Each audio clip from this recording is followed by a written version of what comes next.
Our Creator has no interest in compelling us to act in our own best interests, desiring only that we choose light over darkness.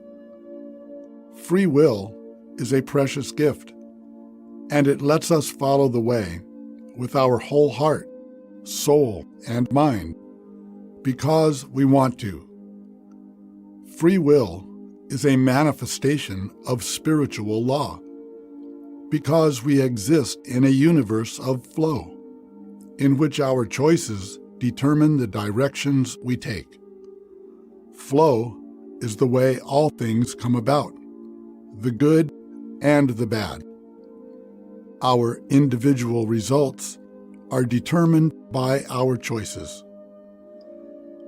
Gautama said, "I do not believe in a fate that falls on men however they act, but I do believe in a fate that falls on them unless they act."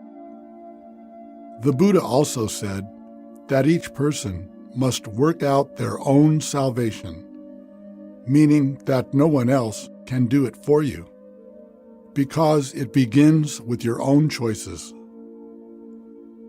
To a Western Christian, this sounds objectionable, but Paul was clear that if we set our minds on the material world, we will be bound to mortality. If we set our minds on spiritual reality, we will have life and peace.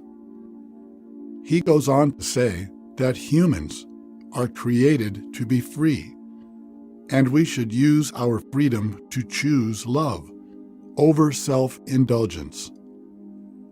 An accurate conclusion is that salvation, in biblical terms, comes from the grace of God's gift of free will, together with an innate spiritual awareness implanted in our hearts, which James advises us to accept with humility.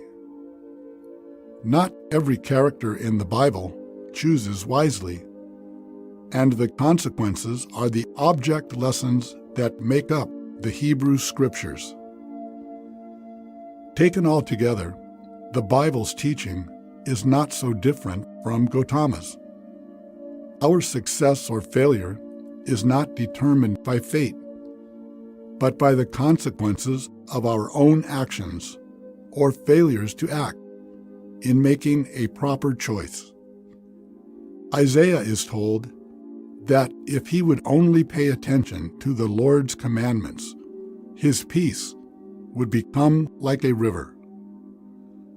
Lao Tzu taught that we should follow the way without resistance. Gautama's advice was to choose the middle of the path, avoiding extremes of behavior. Yeshua taught that his most important commandment was to love everyone, including ourselves. Making that choice is the foundation of following his way.